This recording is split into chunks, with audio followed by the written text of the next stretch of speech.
When most people imagine the Netherlands, this is what comes to mind.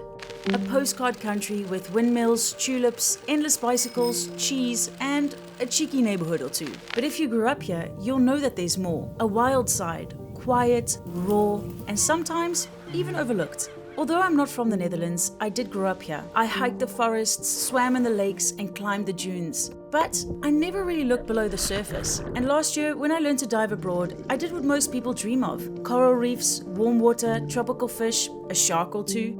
But then, when I came home and finally dipped below the surface of the Dutch waters, I was quite surprised by what we found.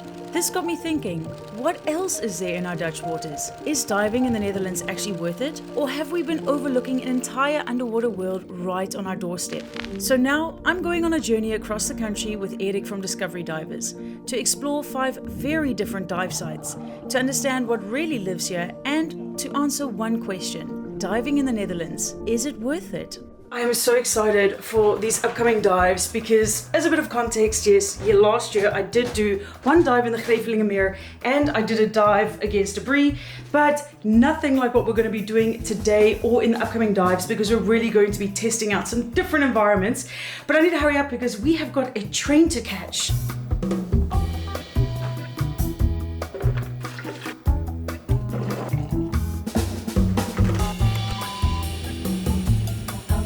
We have made it. I am with Erik, my instructor for the upcoming dives. He's from Discovery Divers. We dived together at Grevelingenmeer last year and it was a fantastic time. So he is going to be the expert on the spots for our dives in upcoming dives. So I'm excited to hear what the plan is actually for today. For today we have planned 2 dives. The first is in the Vinkeveense Plassen and it's one of the signature dives in the Netherlands. Everybody knows Vinkeveense Plassen. When I came back to the Netherlands 30 years ago, I thought diving in the Netherlands wouldn't be much fun and I thought, well, let's go to the Mediterranean or to Egypt. But actually it's quite nice and the first experience in the Netherlands was the Vinkeveense Plassen. The Netherlands might be small, but it's known for its waters. Water has shaped this country in countless ways and the Dutch are known worldwide for their water management skills. With hundreds of dive sites across the country, it would take years to see all of them. So for this video, Erik selected a mix of 2 freshwater dives, 2 saltwater dives and a wreck dive to give us a mixed overview of what diving here can offer. So last year when I went diving with Erik in the Grevelingenmeer and I posted a video to TikTok and Instagram, it actually went way more viral than I think either of us expected that it would. Absolutely. But there were also a lot of comments in there saying like, wow, I didn't know that this is what diving in the Netherlands was like. Now this is what actually intrigued me to make this series of videos online as well as this YouTube video, because apparently there's a lot more to see here and I'm going to go on this discovery. Erik already knows the answer whether it's worth it. For him it's worth it, but I'm going to see if it's worth it as well by trying out these different environments.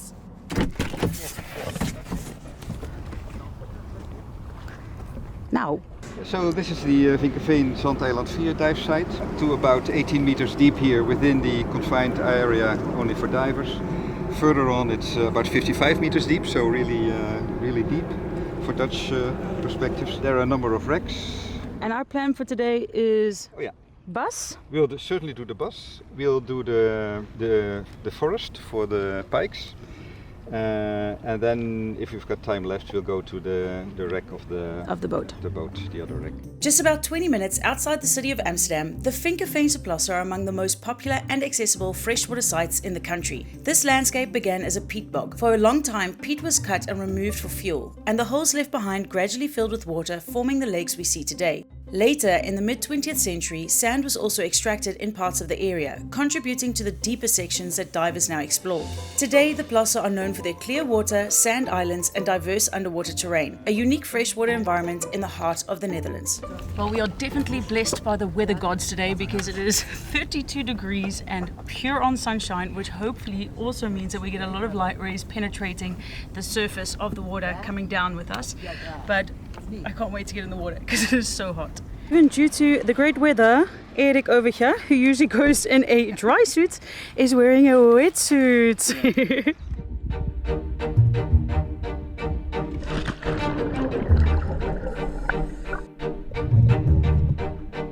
As we head off, the visibility starts off pretty decent, but the deeper we go, the murkier and darker it gets. The water becomes greener and suddenly everything feels quieter and heavier.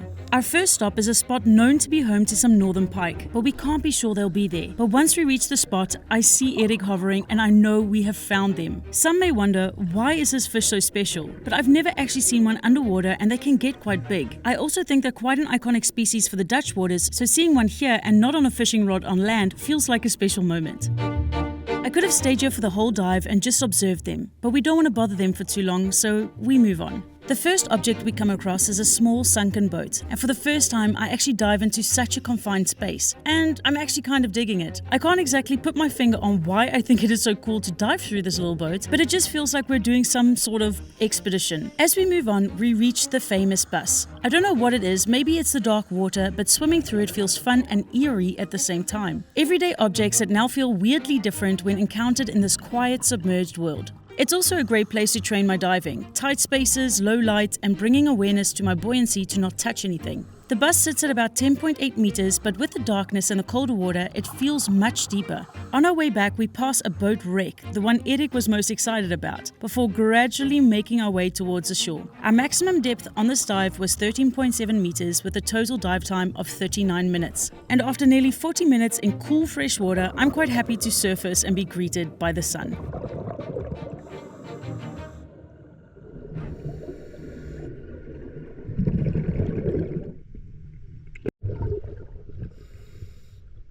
Wauw. Ik had echt de hele duik bij die sloeken kunnen blijven. Ja. Ik vond het zo leuk. Man, oh man, what a dive. I'm so excited that we saw that pike. Like, this is one thing that I was thinking, like, if I'm going to dive in the Netherlands, I want to see like these typical fish that you always see fishermen catch, but you never see them in the water. And the pike is actually so big and elegant. But as I was getting a little bit closer, I was like, oh my gosh, this fish actually has teeth. But they were really, really chill. And I'm happy for Erik because he was just explaining, you know, usually he's the instructor. He cannot go and film, and now he was a dive buddy, so he could film. So we both had a very nice dive. Okay, we've got the most typical little lunchbox for our next drive.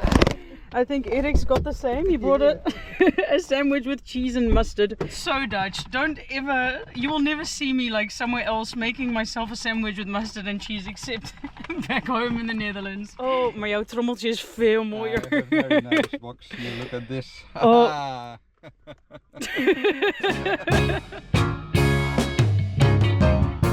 Our next dive takes us on a drive an hour south of the Vinkeveense Plassen to Duikcetrum De Beldert. Okay, we have arrived at location number 2, which is Duikcetrum De Beldert. Now, we've already had a sneaky little look at the water, and guys, the visibility is going to be insane. Yeah, well, actually, it was shocking. I was expecting that Vinkeveen this morning would be the best site, but this is amazing. I think we have 8 to 10 meters visibility at least. We gaan eerst naar het takkenbos hier. Oh, takkenbos, ja. En dan zwemmen we terug tot aan de lijn hier. Dan gaan we terug naar het partytent, kotter en dan naar de cockpit.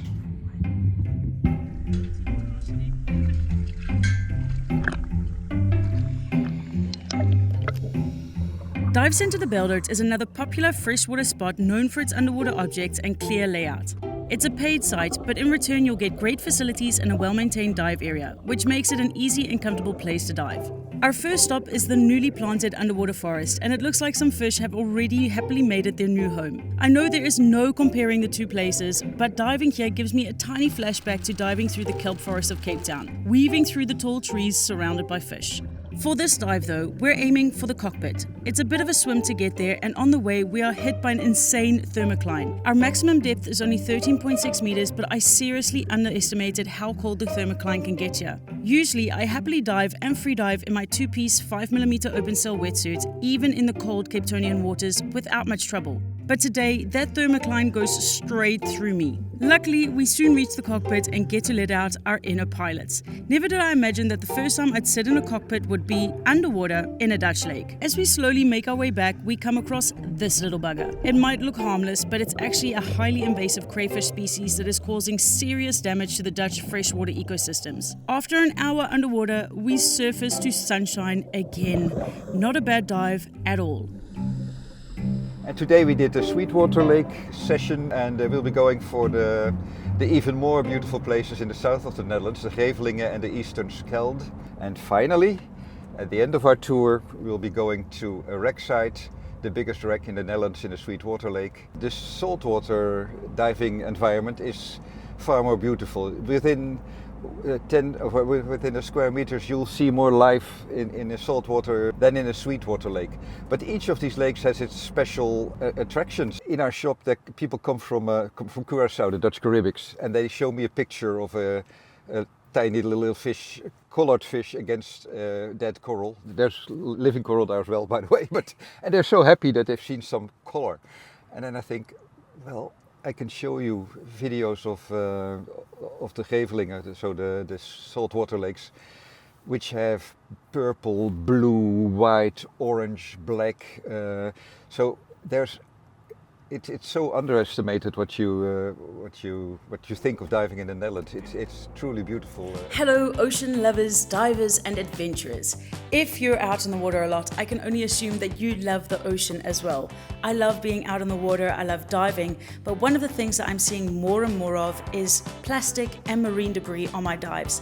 That is why this year I've become a brand ambassador for Waterhaul. They are doing incredible work and I love their products because they are actually taking marine debris and ghost fishing gear off of the coast of the UK and then recycling it into beautiful products like my polarized sunglasses. Their process is fully traceable, so they're also very transparent about how they're recycling everything.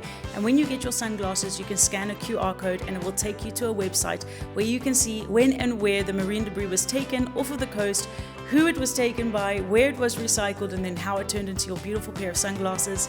I also have an incredible knife made of Italian stainless steel with a recycled marine debris handle, which is great on my dives because this way, if I see any fishing gear, any trash, I can actually get it out and take it with me to look after the environment a little bit better as well. So if you would like 15% off your next order with them and rock some sustainable gear when you're out on the ocean next time, you can use my code TAILS15 to get 15% off of your next purchase. Back to the video. Welcome to day number 2 of diving in the Netherlands. So, as you might be able to tell, I am not with Erik in the car. I'm actually driving to this location myself, and I'm going to be meeting the people from Discovery Divers at the first dive location. But today we're moving from fresh to saltwater, and I'm super excited for this, but I am bringing my gloves because I can tell that I'm a total Dutch diving newbie. I underestimated that thermocline so badly. I thought, oh, I've dived in Grevelingenmeer before and I've done a dive against debris, and now I know what it feels like to be in the water here. But some places have a ridiculous thermocline, so I'm bringing the gloves just to be on the safe side and now understand why some people dive in a dry suit. Anyways, we're moving from fresh to saltwater. I'm really excited about this because I'm hoping that the saltwater environments are going to give us some more like natural life. I love seeing fish and life under the water, and that's actually with the freshwater. I did enjoy it. Like I liked doing these obstacle things, but I loved seeing the northern pike. Seeing that fish for me was like the highlight. So I'm hoping that we're going to get a bit more life today as well. For the next round of dives, I am driving down to Zeeland, to what I personally think is one of the most iconic dive sites in the country, the Zeelandbrug in the Oosterschelde. I haven't been here before, but I've heard so many divers talk about it. Some love it, some hate it, which also makes me a bit nervous going into this, because diving here means timing is everything. The Oosterschelde has strong tidal currents, so the best time to dive is around the tidal turning point, when the tide turns and the current is at its weakest, which happens to be now. But I'm supposed to be on a small little road next to the big bridge. Is that this road? Oh, I don't know. Oh my god, well, we're gonna find out. I don't know if I'm on the bicycle path or not now. Oh no, I think, yeah, I think I'm at the right spot. Perfect. Ik draag heel graag uit wat er allemaal te zien is in Nederland, omdat ik van mening ben dat wat men kent, wil men beschermen. Ja. En wat men niet kent, zal men nooit gaan beschermen. Dus de bekendheid van wat hier onder water zich bevindt, die probeer ik op allerlei manieren te stimuleren. Oké, en jullie zijn dus dit weekend volop op slakkenweekend hier, ja. De naaktslakken. Ja. Hoeveel soorten naaktslakken zitten er, of nudibranchs zitten er in de Oosterschelde?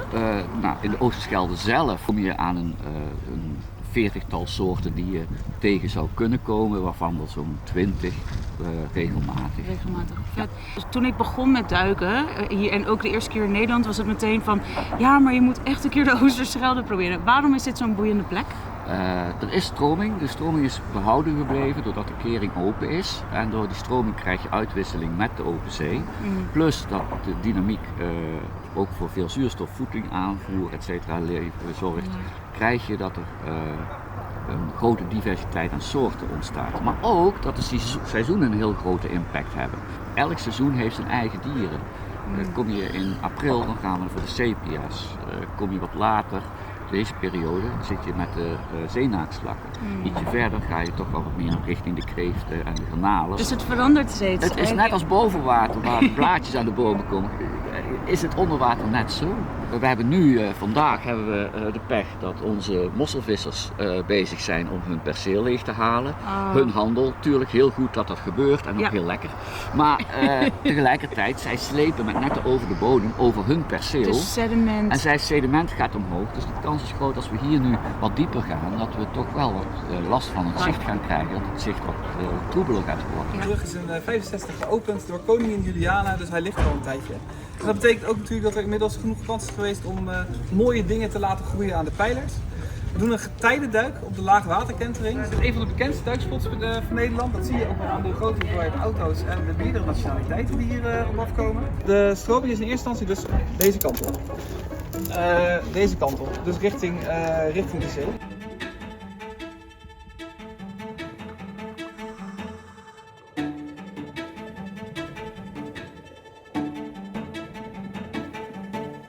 As we head in, I can see why there are such mixed opinions about the Oosterschelde. We have no more than 2 meters visibility, and with so little to see ahead, finding and trusting my orientation takes a moment. But while the visibility doesn't offer much into the distance, it's just enough to reveal what's happening on the seafloor. And once I shift my focus downwards, a strange and wonderful world starts to appear.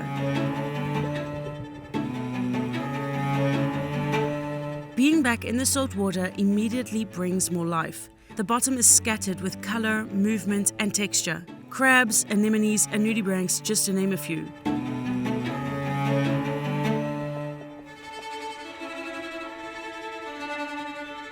Once I find my bearings and settle into the dive, I realize I'm slowly moving towards the love side of this love-hate relationship spectrum. It's not an easy dive, and in these conditions, I wouldn't recommend it to somebody who's just starting their diving journey. But if you enjoy dives that feel a little more like an expedition and less about wide open views and coral reefs and more about slowing down and searching for little critters, then this might just be the place. Our maximum depth for the dive was just over 50 meters, but most of the dive was spent around 10 meters. Do you guys want to know how my dive was? My dive was great. Meh. Hi. Well, some people are not interested. Anyways, that was my first Oosterschelde dive. I really had a good time. I'm just going to say that it was super disorientating to not have that much visibility. So I'm like, my motoric skills, I don't know how to say, was a little bit off. And I was like, whoa, what am I looking at? I had to get so close to something to understand what I am seeing. But other than that, there's so much living stuff here in the bottom that I definitely want to come back here again. I really, really enjoyed that dive. After the Zeelandbrug, it's just a 20-minute drive north to our next dive site, the Grevelingenmeer. This saltwater lake has no tides, so I expect the dive to be a little more relaxed. Today is such a hot day, so after a quick refreshment, the briefing, gearing up, and the oh so fantastic climb over the dike, it feels so good to finally slip into the cooler water. The shallows of the Grevelingenmeer are full of life and color. Blues, reds, greens, orange. This environment is incredibly beautiful. We don't spot them on this dive, but this is also the place where various nudibranchs can be found.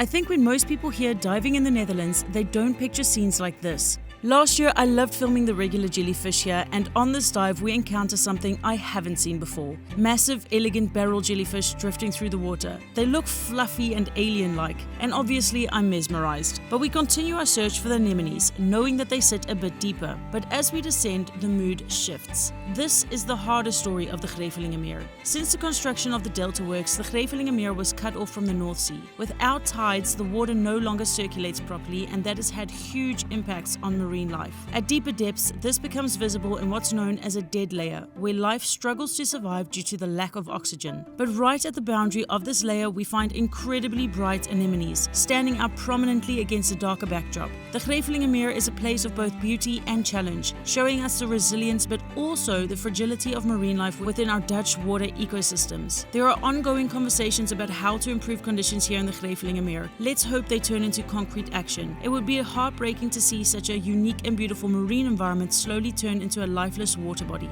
Back in the shallows, we take in the vibrant colors one last time before calling it a day. Ja, de grote aliens. Doei, dankjewel. And we are off again on the way home. I am dead. I am so tired. Like diving 2 dives. I mean, in a day, it's not that much. Like when I'm diving more often, like my body gets used to it, but I'm so wrecked. Then on top of that, you had the stairs there at Den Osse by Grevelinge. So after that dive, you have to climb up and down again. And then on top of that, I have an hour and a half drive. So I am wrecked. But that was so much fun. I loved seeing those big jellyfish. I definitely love saltwater environments. Like I love diving saltwater environments.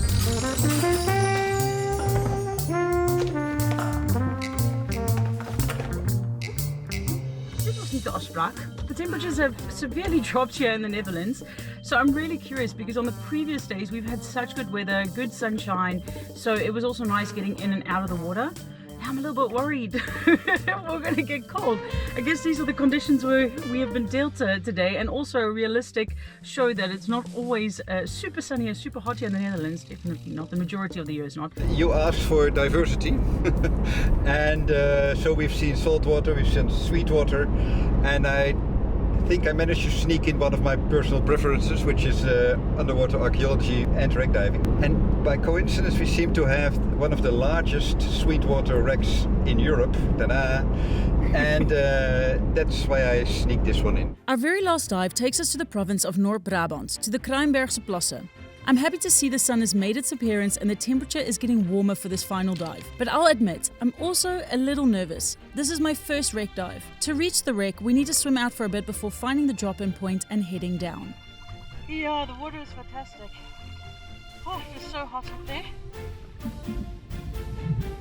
As we make our way out, we first pass a sunken car, and then, before we even get in the wreck, we're stopped in our tracks by this huge snoekbaars, known in English as a zander or pike perch. I could have spent the whole dive with this fish. I mean, look at those teeth. They're said to be aggressive, but this one seems quite calm. But we can't bother it for too long, so back to the wreck. The Kiekuut is a former work vessel and one of Western Europe's largest shallow freshwater wrecks. It's about 27 meters long and rests at a depth of roughly 11 to 12 meters. This ship was intentionally sunk in 2021 and has since become a well-known wreck dive. I'm really enjoying this first wreck dive. It feels like moving through an underwater time capsule. That said, I definitely need a moment to get used to being in a more confined environment. Wreck diving just demands some extra awareness. One careless movement and you don't just hit something, you also lose visibility almost instantly. I can absolutely see why Erik loves wrecks and underwater archaeology. It feels like diving through a small preserved piece of history.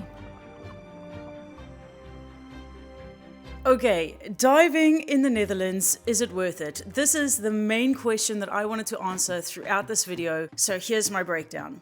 I personally think that if you enjoy 15 to 20 meters visibility in very warm waters looking at coral reefs, then no, this is not going to be worth it for you. However, I do think that if you have some sort of an adventurous side and are curious to see what is in our different ecosystems that are not just these like picture perfect coral reefs out in Egypt or whatever, yes, this can be such an adventure.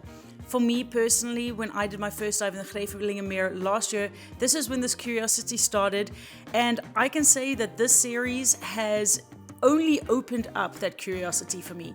Personally, the cold water, yes, with the thermocline, it was intense. I'm going to be honest, I can understand why people do use a dry suit. However, I have already been diving a lot in the waters of Cape Town, which are already very cold. So I am not so shocked by the cold waters anymore. I actually really enjoy it, you know, feeling the cold water on my face and stuff like that. So yeah, even though I was uncomfortable on one of the dives, it wasn't actually that bad for me. And also seeing the different things that we can find here in the water has, like I said, opened this curiosity for me, because yes, I like the underwater objects. However, I love seeing underwater life. And I know that in the Netherlands, there are some spots where there are these huge fish, which in Dutch are called meervallen, which I would love to see under the water. And I'd also just like to get to know a bit more of the underwater ecosystems that are in the fresh water and not just the objects. So I definitely think that if you're going to be training and stuff like that, they can be a lot of fun. But there is a lot to see here, especially the saltwater environments. And I've got to say, Oosterschelde, you have won me over, but I do want to go and see you on a better conditions day as well. Yeah, there's a lot to see there. So my conclusion for this video, diving in the Netherlands, is it worth it? For me, 100% yes. I love it. And I cannot wait to go and do more dives here. So that is my opinion. I just want to give like a huge thank you to Discovery Divers, and especially to Erik for taking me along on this journey. If you are looking for an instructor or a dive guide, definitely reach out to them. I'll put the information down below, and then I hope to see you in the next video. Toodles!